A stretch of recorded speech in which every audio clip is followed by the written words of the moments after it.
Hi, how's it going? So, we're going to talk about manifestation today. I have a hair in my eyeball. Manifestation is a hot topic, and it's widely misunderstood, labeled as nonsense, woo woo, magic, baloney. But what is it really? Today, we're exploring ideas that sit at the intersection of psychology, neuroscience, philosophy, spirituality, manifestation, intention, neuroplasticity, self fulfilling prophecy, and interpersonal synchronicity. Rather than arguing what's right or wrong, this video looks at how these concepts are understood across different frameworks and why certain practices, beliefs, and experiences feel so real and impactful to people, and why techniques sometimes work and sometimes don't, and how connection and expectation influence outcomes. There was a bit of a pause there. Without requiring perfection, magic, or blind belief. The goal here is not conviction, but clarity. In mainstream culture, manifestation is commonly understood as the idea that focused thought, belief, and intentions can directly bring desired outcomes into one's life. A concept loosely derived from new thought traditions, and popularized by works such as The Secret. The Secret created problems. It sold blame in a glittery wrapper. It claimed thoughts control your reality and suggested cancer, poverty, and trauma were failures of your personal mindset. It called it empowerment but made people feel guilty for bad things happening in their life. It was blunt, think right or suffer, discouraging growth and labeling things as cosmic punishment, a clear misunderstanding of what manifestation actually is. On social media, however, this idea is often oversimplified or misrepresented as a near magical process, suggesting that with positive thinking alone, without sustained effort, structural opportunity, or external constraints, is sufficient enough to produce material change. Platforms like TikTok, Instagram, and YouTube have amplified manifestation content through short, emotionally resonant narratives, aesthetic routines, and anecdotal success stories, contributing to its rapid normalization and viral appearance. This ecosystem tends to blur the distinction between motivational psychology, goal setting, self efficiency, and attention focus, and metaphysical claims, sometimes promoting unrealistic expectations or self blame when outcomes do not occur. As a result, manifestation is both widely influential and widely misunderstood, functioning less as a coherent framework and more as a flexible cultural shorthand for hope, agency, and control in certain social and economic institutions. But what if all of this was just a misunderstanding? And science supports the ability to use your intentions to influence your outer reality. What if you could really do, have, or feel however you want to? Manifestation is often dismissed as wishful thinking or defended as quantum magic, but neither extreme accurately reflects what science and personal experience really shows. We are asking a deeper question today. What if manifestation isn't supernatural, but it also isn't trivial? What if it sits precisely at the intersection of consciousness, neuroplasticity, probability, and lived experience, where science admits it just doesn't have a complete model yet? Today's episode isn't about believing blindly, it's about understanding clearly without dismissing real evidence or overstating what we know. So, why can't science prove manifestation? Well, it's not that simple. Science works by isolating, repeating, and measuring variables, but manifestation involves long timelines, complex environments, and internal mental states and processes and behavioral change and feedback loops. Lack of scientific consensus does not equal lack of evidence. It often means the phenomenon spans multiple domains of science that are studied separately and do not normally intersect. Neuroplasticity is a solid foundation. Science has proven that the brain physically changes in response to repeated thought, focused attention, emotional meaning, and intention followed by action. This is proven structural biology. Neuroplasticity is defined as the capability of the nervous system to modify its structure, function, and connectivity in response to experience, learning, sensory input, injury, disease, or environmental change. These changes occur at multiple scales, from molecular signaling and synapses to entire cortical networks. This biological process is what allows the brain to adapt rather than remain fixed. Research has shown that neurons can strengthen or weaken their connections, form new synapses, reorganize neural networks, and even assign entire new brain regions to new functions depending on how they're used. This adaptability underlines learning, memory, skill, acquisition, recovery after stroke or brain injury, and sensory adaptation, and it all occurs throughout the lifespan, not just in early development. Evidence for neuroplasticity comes from cellular studies of synaptic change and animal experiments that demonstrate cortical reorganization and human brain imaging studies showing structural changes with training and clinical rehabilitation outcomes. Today, neuroplasticity is understood as a core principle of neuroscience, emphasizing that the brain is dynamic and shaped continuously by experience, behavior, and environment. But how does that relate to manifestation? Neuroplasticity supports the idea that thoughts and intentions can change the brain. Repeatedly focusing on certain thoughts, goals, or interpretations of experience can strengthen specific neural pathways involved in attention, emotional regulation, motivation, and behavior.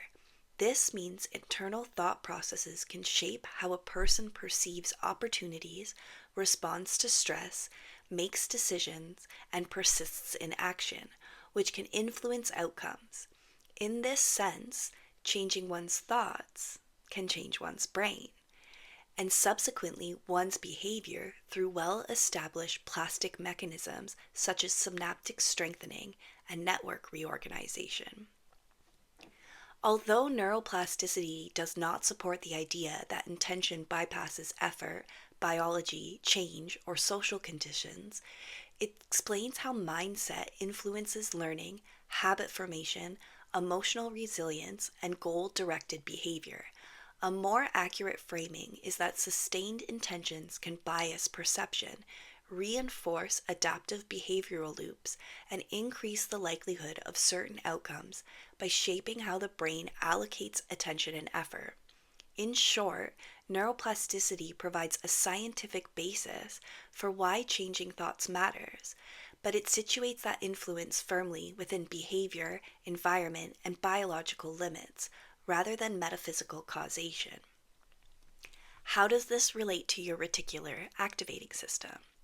The reticular activating system, the RAS, which we'll call it from now on or I'm going to butcher it, is a network of nuclei in the brainstem that plays a key role in filtering sensory information and regulating attention, arousal, and awareness. At any given moment, the brain is exposed to far more sensory input than can be consciously processed, and the RAS functions as a gatekeeper, prioritizing information that aligns with current goals, emotional relevance, learned importance, or perceived threats.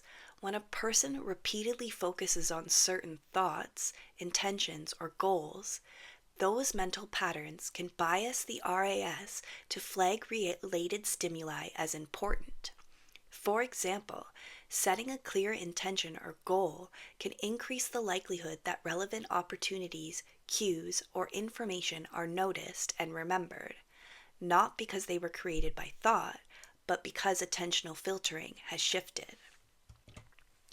Neuroplasticity explains how this filtering bias develops and stabilizes over time.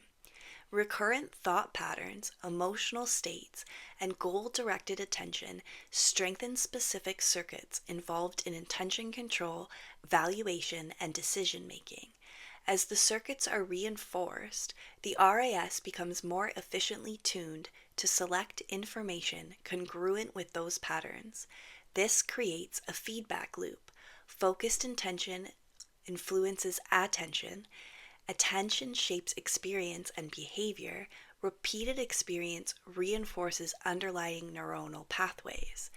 In frameworks labeled as manifestation, this process is frequently attributed to the mind altering external reality directly, where science says it is the interaction between attention, learning, and behavior that increases probability of certain outcomes.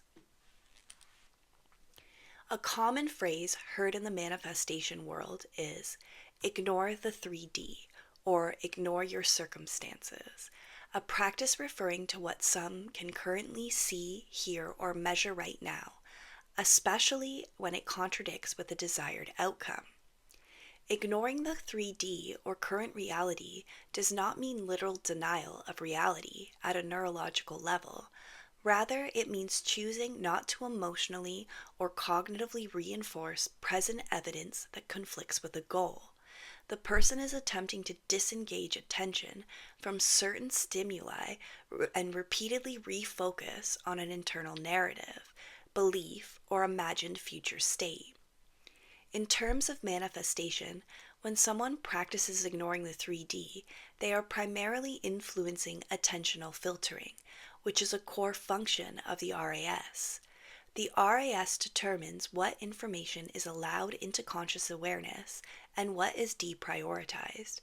By repeatedly choosing to focus on a desired outcome instead of present obstacles, a person is training their brain to mark certain cues as irrelevant and others as important.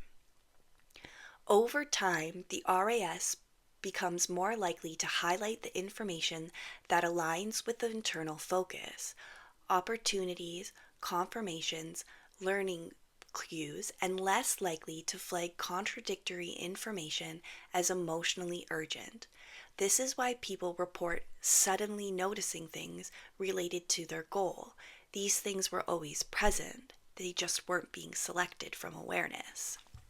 Neuroplasticity is what allows the attentional bias to become reinforced and stabilized.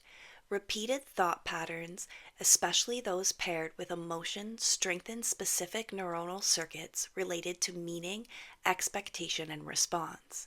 When someone consistently redirects attention away from the present state and toward an internal model or preferred future, they are reinforcing networks involved in top down attention control, emotional regulation, and goal representation. Over time, this can reduce stress reactivity to current circumstances, increase persistence, and support behavior aligned with the goal, even if that behavior is subtle or incremental.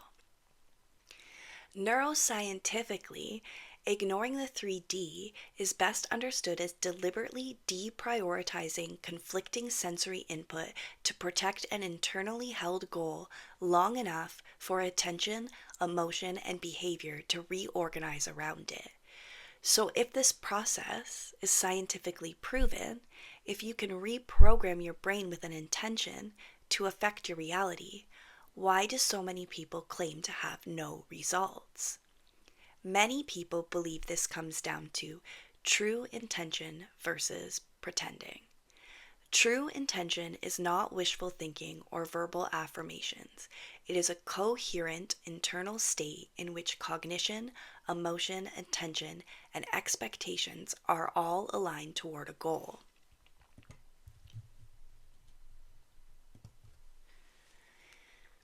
True intending and pretending differ in manifestation style practices not by effort or language, but by whether the brain reaches a coherent internal alignment that allows attention, emotion, and behavior to reorganize together.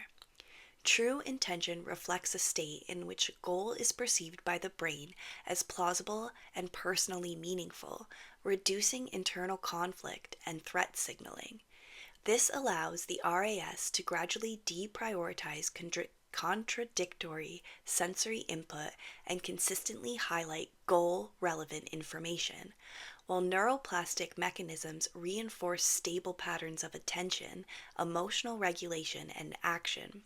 In contrast, pretending involves repeating affirmations or visualizations while underlying expectations, emotions, or threat responses remain unchanged, creating competing neural predictions that keep attention locked into the absence or contradiction.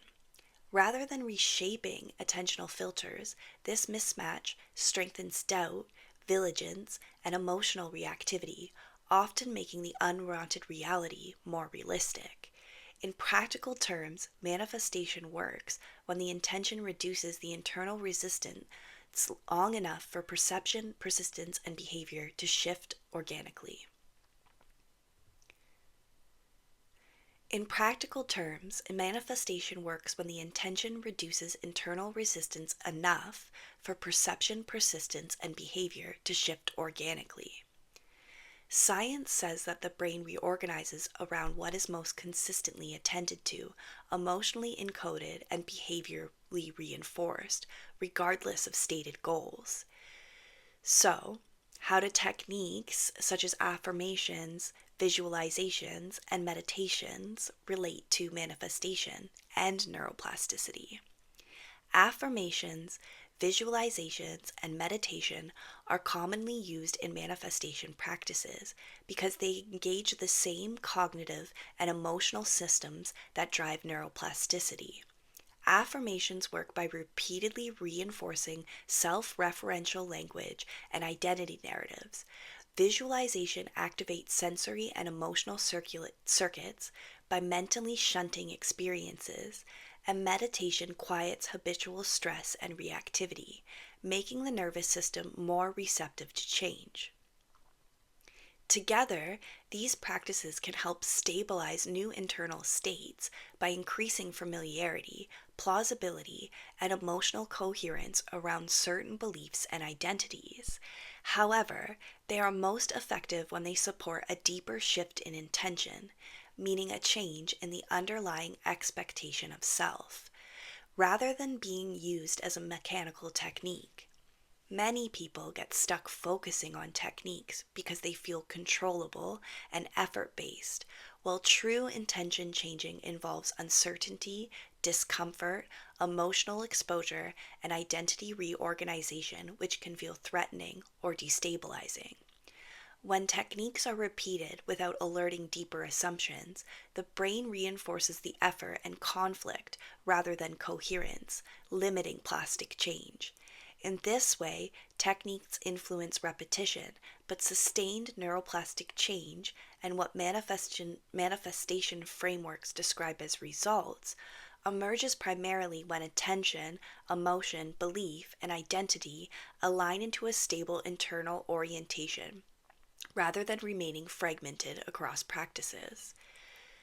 So theoretically, if someone repeats affirmations, visualizations many times a day, but then spends the rest of their time thinking unfavorable thoughts, holding the same expectations, and reacting to life in the same habitual ways, then no meaningful internal change has occurred. In both manifestation frameworks and neuroplastic terms, the brain and nervous system reorganize around what is most frequent, emotionally charged, and lived, not what is briefly rehearsed in isolation. When techniques are treated as a task rather than an embodied state, they are outweighed by the dominant patterns reinforced out the day, such as doubt, luck, or automatic emotional reactions. This creates internal contradiction rather than coherence. As a result, the affirmations do not shift attention, but sit on top of an unchanged internal orientation. Lasting change tends to occur only when the way someone thinks, perceives, and responds to reality most of the time begins to reflect a new assumption or sense of self, allowing the internal state to stabilize rather than be consciously overridden by old patterns. Scientifically, the process of neuroplasticity, making a clear intentional decision and then acting and responding from that decision, is more powerful than any affirmation or mainstream manifestation technique. When someone makes a clear intentional decision, a new identity or intention choice, and then actively checks their responses, am I acting from my old pattern or my new intention? Repeatedly, they are working at a level where the change stabilizes. This process engages attention, emotion, and behavior in real time, which is exactly what both manifestation and neuroplasticity models suggest drives lasting change.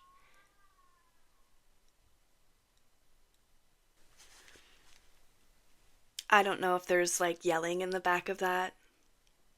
I can't tell, I'm not re-recording it, so we'll see when I watch it back. Repetitive affirmations and techniques mostly operate in isolated mental moments. They can help introduce a new idea or emotional state, but if they aren't carried into daily reactions, decisions, and self talk, they remain compartmentalized. In contrast, pausing before speaking, choosing or reacting, and consciously aligning with a new intention directly restrains the nervous system in the context where habits are the strongest. This creates consistency between thought, emotion, and action, what many manifestation traditions would call embodiment, or the I am, and what neuroscience would describe as reinforcing new dominant neural pathways. Another key difference is agency and integration. Asking yourself how you're responding moment by moment shifts focus away from doing techniques and toward living from a different identity. That reduces internal contradiction. Instead of overlaying techniques on top of old reactions, you're gradually replacing those reactions with new ones. Over time, this makes the new intention feel natural rather than effortful.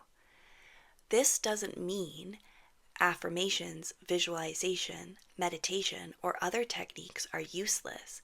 They can support this process by helping clarify the intention or calm the nervous system. But without moment to moment alignment, they tend to stay surface level. Put simply, techniques rehearse a state, and conscious choice during real interaction installs it. This is why many people see more change when they prioritize awareness and response over repetition alone.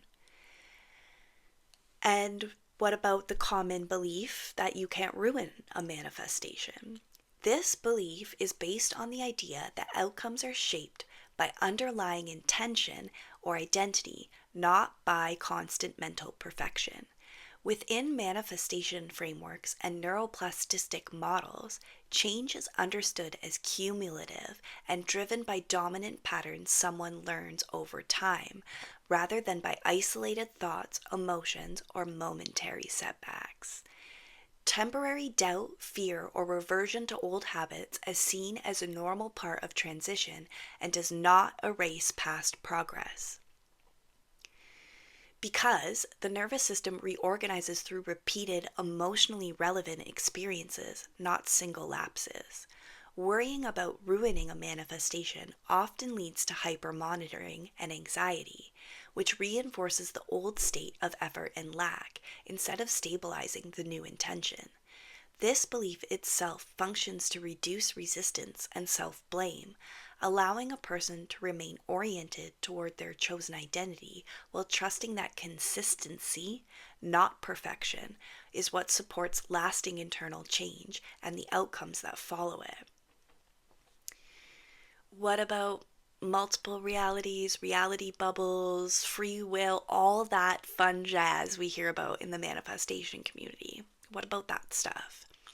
Scientifically, multiple possibilities exist. but the brain's attentional and predictive systems determine which ones you perceive, engage with, and reinforce through behavior. Science does not suggest that all realities exist simultaneously in a literal sense.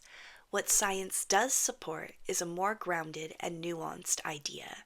Many possible futures exist as potential outcomes, and the brain, through systems like the RAS, filters which possibilities you notice, prioritize, and act on based on internal goals, beliefs, and emotional processing. Which, if you listen closely, sounds like the same thing. In modern physics, particularly within Einstein's theory of relativity, time is treated as a dimension, similar to space. In this framework, the universe can be described as a four-dimensional structure called space-time, where past, present, and future events all exist as fixed points in that structure. From this perspective, the future is not being created moment by moment, it already exists as part of the space-time, just as distant locations in space already exist even if we are not currently there.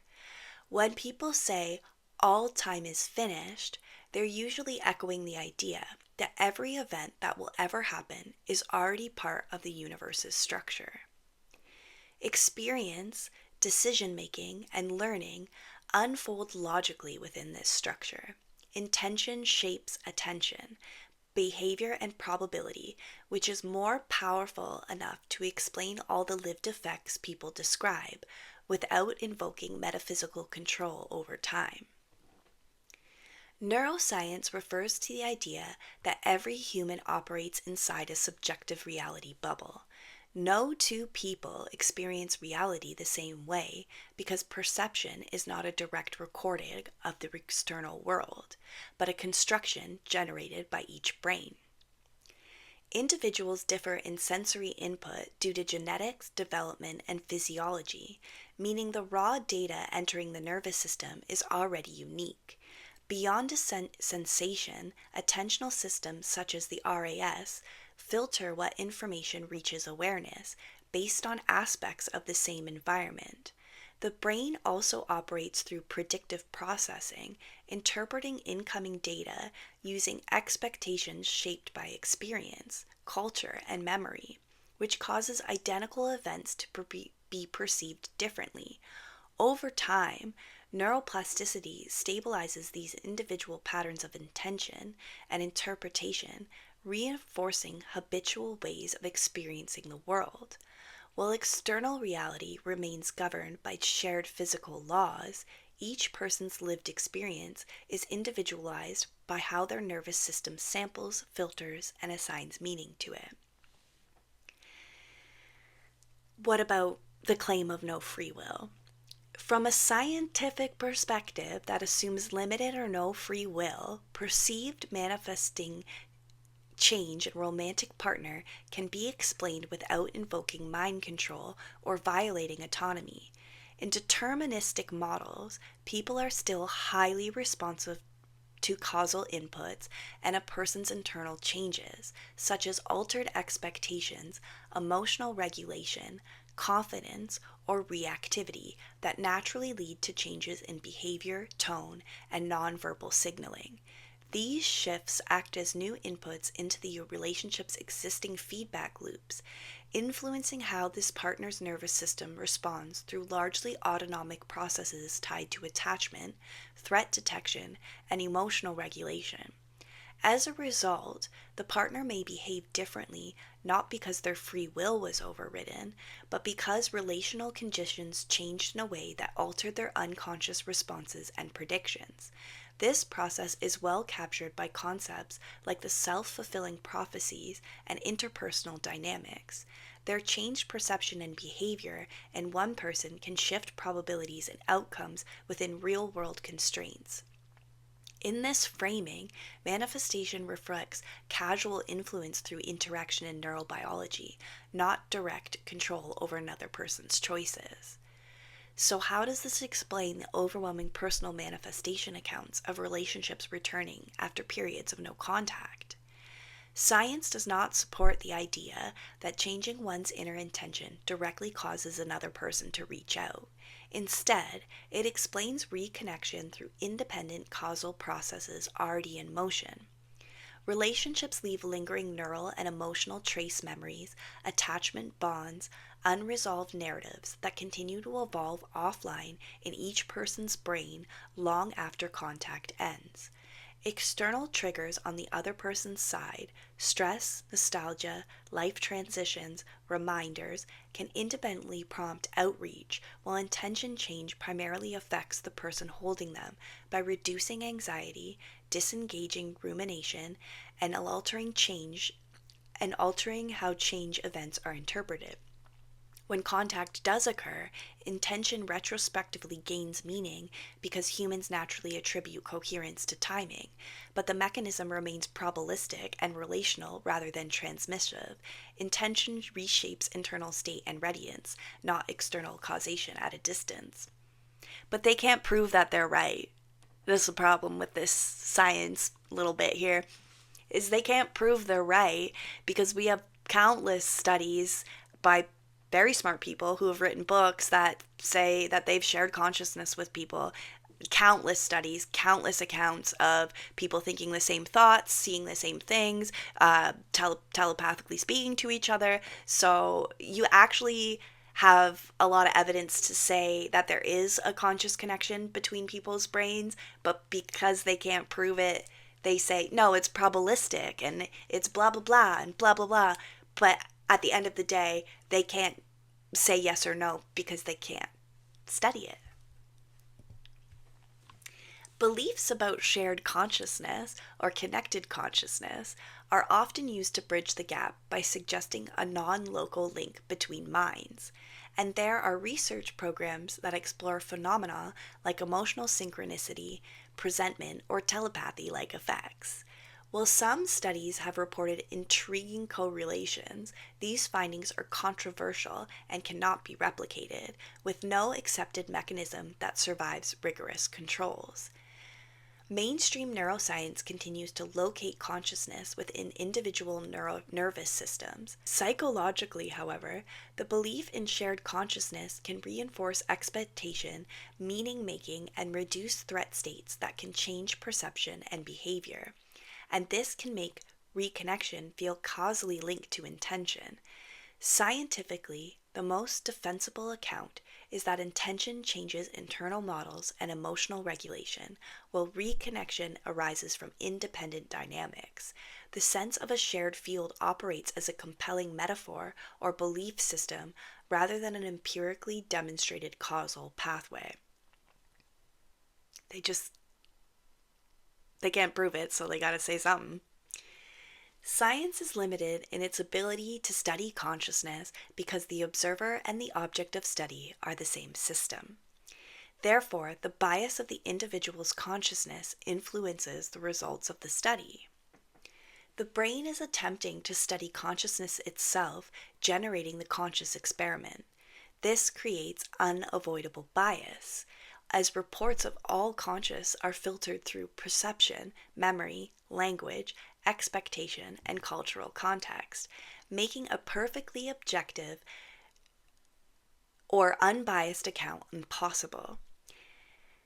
Modern science openly acknowledges this limitation and therefore does not claim to study consciousness directly, but instead examines direct awareness during sleep, anesthesia, injury, or altered states. Bias is not eliminated but constrained through rigorous methods like controlled experiments, replication, and converging evidence, allowing reliable insights into how consciousness functions even if its ultimate nature remains unresolved. The epistemic gap is why debates about shared or fundamental consciousness persist. Science cannot empirically confirm such claims, but cannot fully rule them out either. Exactly. Placing them in the realm of philosophical or subjective interpretation rather than established evidence. But how does science explain the overwhelming success stories coming from the manifestation community for more than decades and from spontaneous disappearances of tumors to getting the exact desired outcome when reality seemed to show the opposite.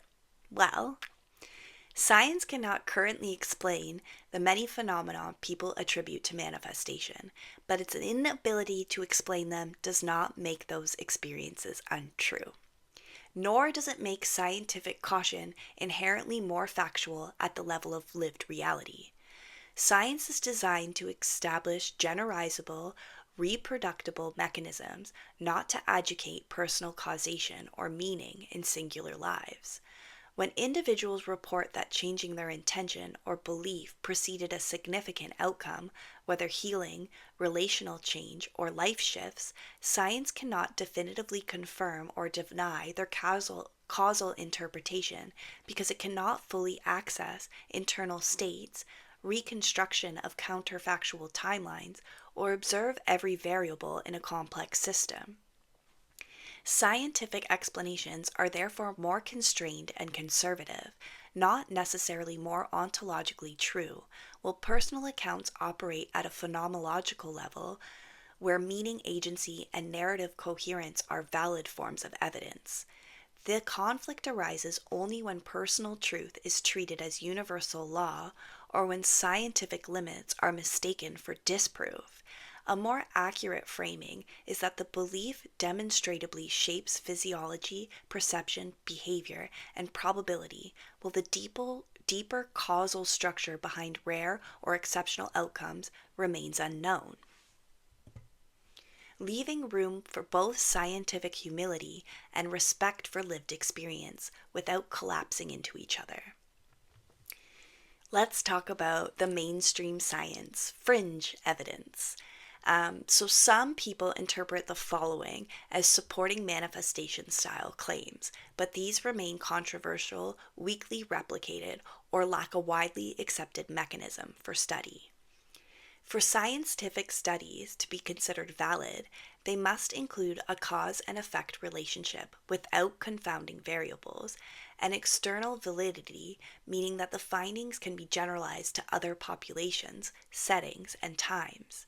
Meaning, mainstream science will never be able to validate manifestation truly due to the construction of the scientific process. So, what is the fringe science? 1. Mind-body effects that seed expectations, or edge cases. Countless documented cases of spontaneous tumor regression and dramatic healing without conventional treatment. These are rare. Are they countless or are they rare? Which one is it? But medically acknowledged. Likewise, placebo research shows that belief and expectation can trigger real physiological changes, pain reduction, immune modulation, dopamine release, and sometimes even when patients know they're receiving a placebo. Presentment and anticipatory physiology. Some experiments conducted by Dean Radin and collaborators report that physiological signals such as skin conductance or heart rate change seconds before emotionally intense stimuli are randomly presented. This suggests that information processing appears to move backwards in time or outside of conscious awareness. Observer effects. In quantum mechanics, measurement affects outcomes at a subatomic level. Reality remains in multiple states until observed. Intention influences which outcome occurs. 4. Psychosocial self-fulfilling effects that feel external. A self-fulfilling prophecy is when a belief or expectation influences behavior in ways that cause the expected outcome to happen, reinforcing the original belief. When someone expects shapes how they interpret in situations, act, and emotionally respond, which affects how others respond to them. When the outcome matches the expectation, it feels like confirmation, even though the belief itself helped create it. In essence, beliefs don't magically create reality, they change behavior and perception, which shifts probabilities and outcomes over time. Ask Lord Voldemort about self-fulfilling prophecies, because he created all his problems. All of it. Did it himself. Self-fulfilling. Neuroscience documents interpersonal synchronicity. Interpersonal synchronicity is the natural tendency for people to align their behavior, emotions, and physiology during social interactions, often without conscious awareness. This can include matching body language, facial expressions, speech rhythm, tone, posture, breathing, and emotional states. Psychologically, synchronicity helps create rapport, trust, and connection, making interactions feel smooth and fluid. Neuroscience studies show that during coordinated interactions, people can display aligned neural activity and even synchronize physiological responses such as heart rate or breathing, especially in close relationships or cooperative tasks. Synchronicity arises through automatic feedback loops of perception and response, not through mind to mind communication or shared consciousness. But they don't know that. Again, they can't prove what it is either way, but they sure like to make really hard statements about it. Um,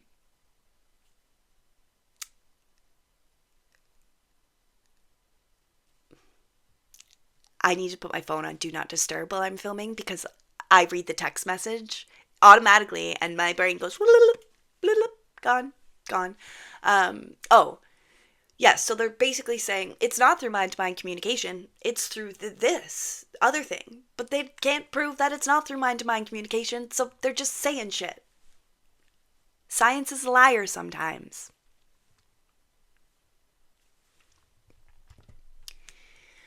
The strongest fringe evidence for manifestation consists of anomalies, correlations, and extreme cases at the boundary of mind body interaction and subjective meaning. These suggest that belief, intention, and expectation play a larger role in shaping experience and probability than early materialist models assumed. However, no existing scientific proof exists that demonstrate intention alone, independent of behavior, interaction, or biology, reliably causes external events. What remains unresolved is how far this causation extends, not whether the belief matters at all. So I'm sure if you've been in the manifestation community, you've heard, you're the god of your reality or you are the I am. What the hell are people talking about? This belief stems from the belief that the Bible functions as a metaphorical guide to manifestation, creating heaven on earth. It views its stories not as literal history or moral instruction, but as a symbolic map of inner transformation and consciousness. In this framework, God is understood as creative consciousness itself and the individual self and an expression of that divine creative principle. Faith is reinterpreted as embodied certainty or identity alignment rather than belief in an external deity. Themes of suffering, uncertainty, and humility and loss of control are seen as intentional mechanisms designed to dismantle ego based identity and attachment to external causation, allowing a deeper creative state to emerge.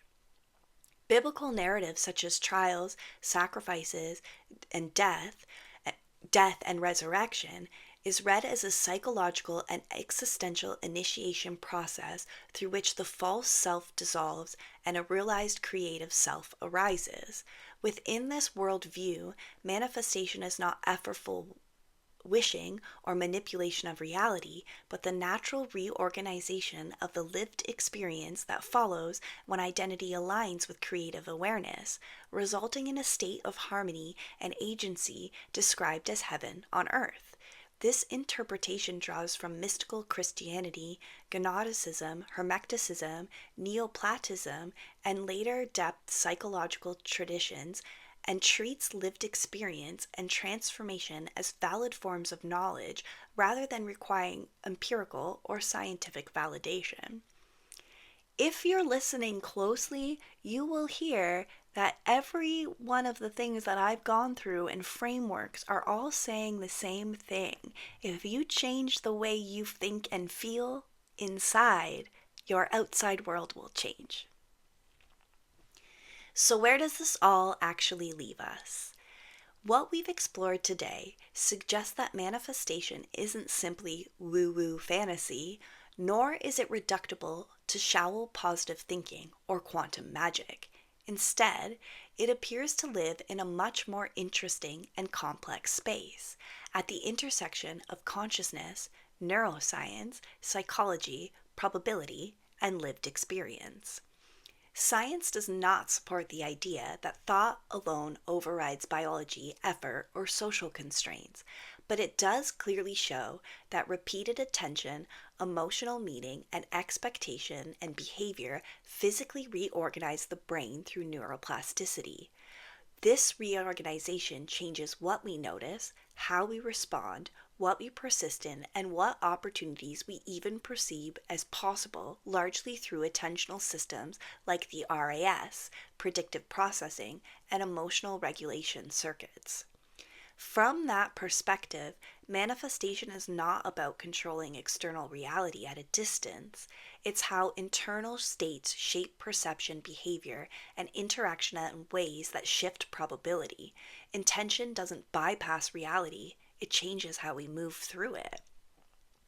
This also explains why techniques like affirmations, visualizations, or meditation sometimes help and sometimes don't.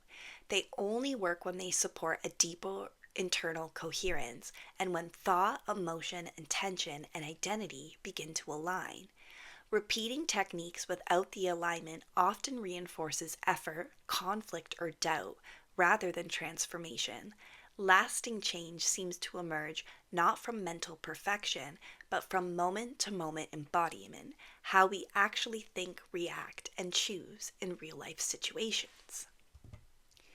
Science can't fully prove or disprove manifestation because it's not designed to study complex, long term, internally mediated processes rooted in subjective experience. Personal accounts of dramatic outcomes, healing, relationship success, or life changes cannot be universally validated, but neither can they be dismissed simply because they exceed current models. Science explains mechanisms at a population level. Lived experience operates at a level of meaning, narrative, and individual causation. What is most defensible is that belief, expectation, and intention reliably shaped physiology, perception, behavior, and relational dynamics. Beyond that boundary, there are anomalies, correlations, and unanswered questions. So manifestation may not be supernatural, but it's not trivial either. It is best understood as a process where consciousness influences experience through attention, learning, emotion, and action, with real biological and social limits, not magic, not illusion, but a powerful example of how internal states and external reality continuously interact. The goal, then, it isn't blind belief or rigid skepticism, but clarity, understanding what's supported, what's unknown, and why this is so compelling for people who have seen results.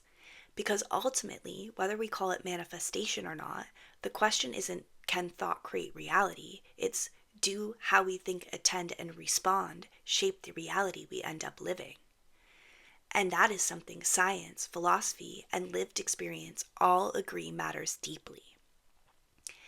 And instead of taking any of this on faith, here's the most honest conclusion. Try it for yourself.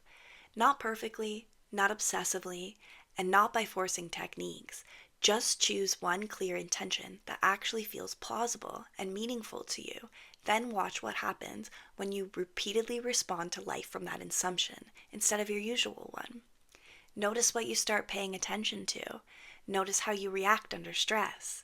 Notice whether your behavior, persistence, or emotional tone subtly shifts over time. Don't look for miracles, look for patterns. If nothing changes, that's data too. And if something does change, internally or externally, you don't need a belief system to explain it. You just need curiosity and honesty about your own experience, because the strongest test of any idea isn't whether it sounds convincing, it's whether it produces observable change in real life. So try it.